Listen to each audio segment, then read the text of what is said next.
As someone who regularly travels from Sydney to Cairo and back again, I know how long and arduous that trip can be. So I'm so grateful that we have a speaker here from Egypt today. Dr. Mohammed Dwiddar is the advisor to the board chairman of the Nuclear Power Plants Authority of Egypt. He has served as the interim board chairman of the NPPA. He was the former project manager of the El-Dabaa Nuclear Power Plant, and he is currently a board member of the World Nuclear Association. I also want to link back before Mohammed comes up to a comment that was made this morning by Robert from TELUS in his remarks, because I thought it was a very refreshing comment. It was a very real comment, and it's very relevant to what Mohammed is going to talk to us about this morning. And that was about doing something on paper versus doing it in reality. And the actual delivery of a nuclear project, whether it's managing radioactive waste or the construction of large nuclear reactors, the actual doing of it is far more complex, far more difficult, and you learn so much as you do that. So with that, Mohammed.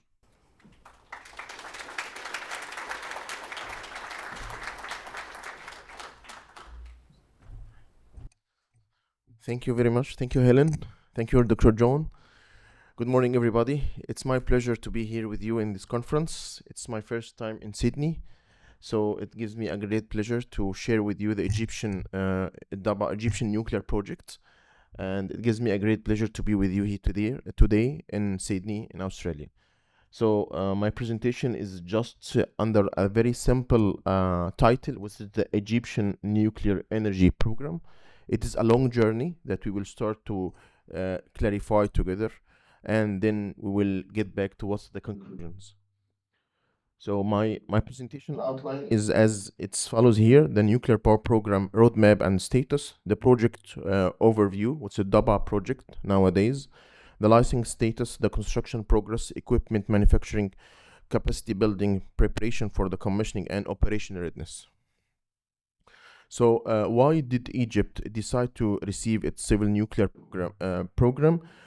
Growing the constraints on domestic energy resources, coupled with an increase in demand of electricity, has encouraged Egypt to diversify its energy mix.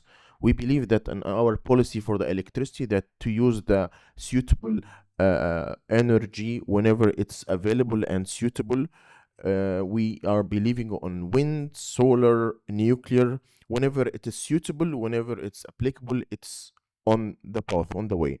So, and nuclear presents is an opportunity to both improve Egyptian economy through a localization and technology, and also job creation, as well as it ensure Egypt's future energy security through a reliable source of stable and affordable baseload electricity, and also to meet the climate change and climate goals change through the reduction of harmful greenhouse gas emission, as it was hosted in Egypt by COP27 then in 2022, then moved to in 2020 as COP28 in UAE, as to believe that the nuclear energy is one of the green energy resources that all the international world that they could consider. So in general, the Egyptian nuclear sector in Egypt is is working under the cabinet of ministers, under the supervision and the Ministry of Electricity and Renewable Energy, and also we have the Nuclear Energy Regulator, which is the Egyptian Nuclear Radiological Regulatory Authority, INRA. Under the Ministry of Electricity and Renewable Energy, we have 3 nuclear authorities. It comes from history from time to time. The first one was the Atomic Energy Authority, which is responsible for the research and development on the peaceful uses of the nuclear sector. Nuclear Power Plants Authority, which is the owner and operator for SMRs or large reactors, nuclear project in Egypt, nuclear power plants in Egypt, and Nuclear Material Authority, which is the authority responsible for seeking for different nuclear material and mining and elaboration for whatever nuclear materials in sand of Egypt. So the journey starts from 1955, which the Egypts are founding for the as a member of the IAEA.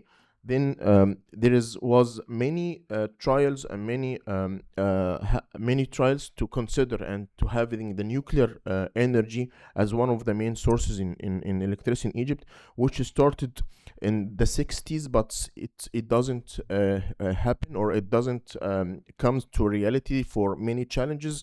But time by time we tried more and more. Then we successfully reach the starting of this goal, or the ambitious goal, to having on reality in 2015, by having the intergovernmental agreement between Egypt and Russian Federation, as it is the governing agreement having to apply or to having a Dabaa project on realities. After that, we have many milestones that will be described nowadays.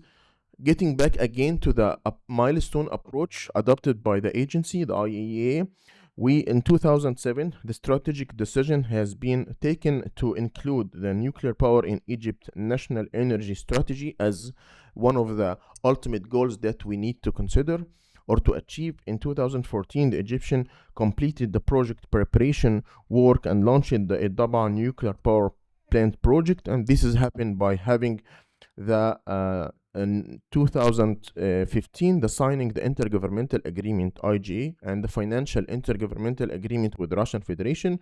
Then in December 2016, the main contract, the EPC contract, has been signed in December 2016, and the other contracts which is signed in 2017, all the contracts has been affected and going to effective in December 2017, which is the main the four contracts that control the whole project. The first one is the EPC contract to having the power plant. The second is the supply of the nuclear fuel.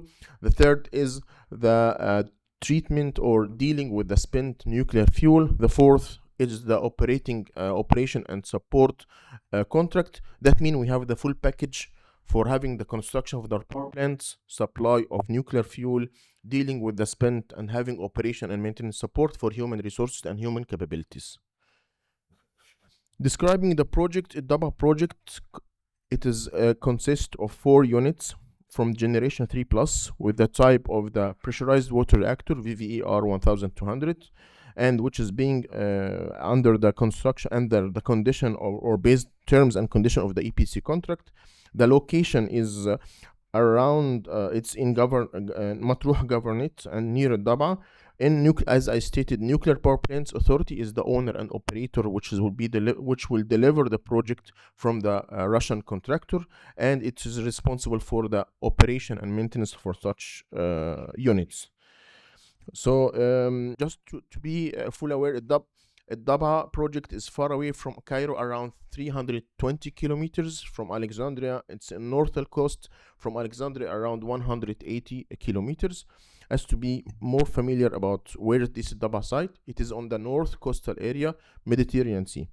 The licensing status that we, starting from the journey of having this 2015, the 2017, having the contract on place, and we have got the license, the site permit for El-Dabaa site in 2019. We also having the construction, the first construction for the unit 1 was handled in June 2000. All the necessary licensing documentation submitted to INRA, which is the regulatory, in June 2021, and for the third and fourth unit in December 2022. We granted the construction permit for unit 1 in June 2022, for unit 2 in October 2022, for the third unit in March 2023, and for the fourth unit in August 2023. And starting from this, the construction started, and now the 4 units are under construction nowadays. So the constructions, when we need to make the construction for the units, you need to have full infrastructure that's to be ready and capable to having these large constructions for the 4 units at the same time. Accordingly, we start to handle a lot of infrastructure, mainly for For example, we have like docking facility to handle and dealing with all of the large equipment, network of electricity, of of telecommunication for any as to build our infrastructure as to be ready for the construction of the units. And accordingly, the first concrete for the unit 1 handled or happened in July 2022. The first concrete of unit 2 is handled in November 2022, and unit 3 and 4, the first concrete of unit 4 is occurred in 23rd of January 2024, and it was by the participation by His Excellency the President of Arab Republic of Egypt, His Excellency Abdel Fattah al-Sisi, our President, and His Excellency Russian Federation President. It was by sharing them through video conference. After that, when we having the first concrete, we start to building the layer and level by level for the different units. So we reach more than 20 meters above for the inner containment nowadays. For the turbine building, the foundation concreting completed, and the walls are going higher and higher. Again, it's for the unit 2, they are the same. We have, based on our experience nowadays, we have a very, very good competition between unit 1 and 2 as they are working together, and between unit 3 and 4 as they are working the same time domain.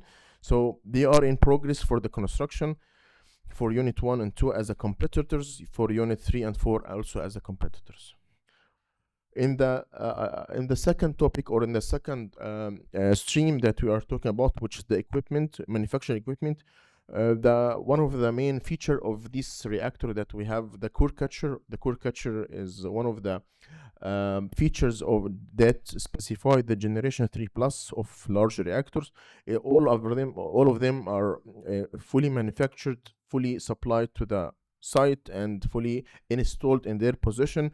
At the same time, all the reactor pressure vessels are under the manufacturing process, except for unit 1. Unit 1, we will talk later about that in the next slide. The steam generators, pressurizers, different long lead equipment, full scope simulators, all of them are on the manufacturing process, and they are going to deliver to the site starting from next year. I just took one of these long lead equipment, was the reactor pressure vessel for unit 1, because it's very interesting to talk about that. It's already manufactured, and the manufacturing process already finalized this year, and it start to be shipped in this year to the site. So in September, the manufacturing is already completed for unit 1, reactor pressure vessel, and it start their journey from Russian Federation to Egypt. This is the announcement of moving the reactor pressure vessel from the manufacturing facility to go outside of the manufacturing, then to be shipped through port to El-Dabaa Site. It's planned to having this reactor pressure vessel to be installed in its place in next November. That it will be some biggest milestone of this year is to have this reactor pressure vessel in its place in unit 1.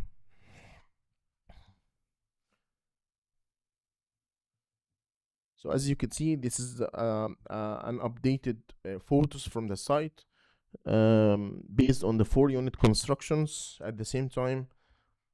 Moving to the third topic, one of the most important issue is having our capacity building and establishing the training, because as I said, in Nuclear Power Plants Authority, it's responsible for the operation and maintenance of these power plants, and accordingly we established an adequate organization structure, including a high hierarchy level of the units for people management and personal training. The integrated management system include, how we could say, the sub-process of HR management, training, qualification, knowledge management, and information management. Also, this is coming in parallel on what we are going to deliver from the contractor, because El-Dabaa project will contain a training center. This training center is nowadays under construction to be capable for having 2 full scope simulators as one of the training phases that we are required to comply with our regulatory requirement, to having our trainees, our engineering, our technician to be having training in Russian Federation, in Egypt, and also in Egypt we have theoretical and on-job or practical, which is the inside the full scope simulator as part of the journey for having this license as an operator organization, and also to have license for the operators themselves. Moving after that, this having training, the training center that will provide 2 full scope simulator based on the methodological documentation, including training management process, training programs, and all the courses to be able to having our Egyptian operators handled or having the license in Egypt. This year we started also the commission. We are going to start by the end of this year the commissioning, the first commissioning procedure, or the first commissioning practical topic, and it will be based on the IEA standards and guidelines.